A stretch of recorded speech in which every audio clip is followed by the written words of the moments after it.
Isang 2.9 magnitude na lindol ang tumama malapit sa Pilipinas ngayon noong ika-4 ng Mayo. 2026 sa alas 12:25 lokal na oras. O noong ika-4 ng Mayo.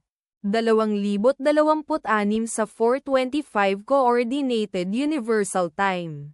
Ayon sa ulat ng PHIVOLCS sa website nito. Ang lindol ay matatagpuan sa napakababaw na lalim na 2.0 na kilometro sa ibaba ng ibabaw.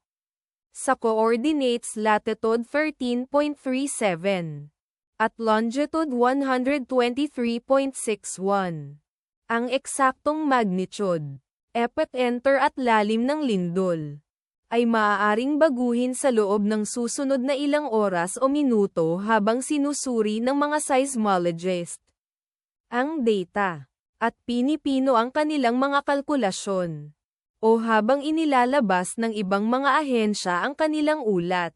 Kabilang sa mga bayan o lungsod na malapit sa sentro ng lindol ang Tabaco, na nasa 13 kilometers, o humigit kumulang 8.07 milya mula sa epicenter.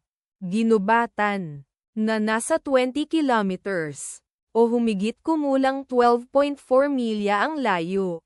Daraga, na nasa 27 kilometers, o humigit kumulang 16.7 milya ang layo.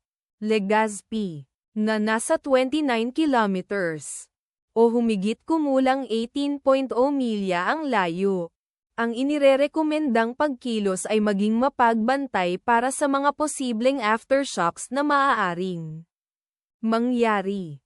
Ang taya ng panahon para sa lugar na malapit sa epicenter ngayong araw ay inaasahang magiging bahagyang maulap sa buong araw. Ipagdasal natin na ang lindol na ito ay hindi magkaroon ng malaking epekto sa ating mga kapatid doon. At wala ng lindol. Amen.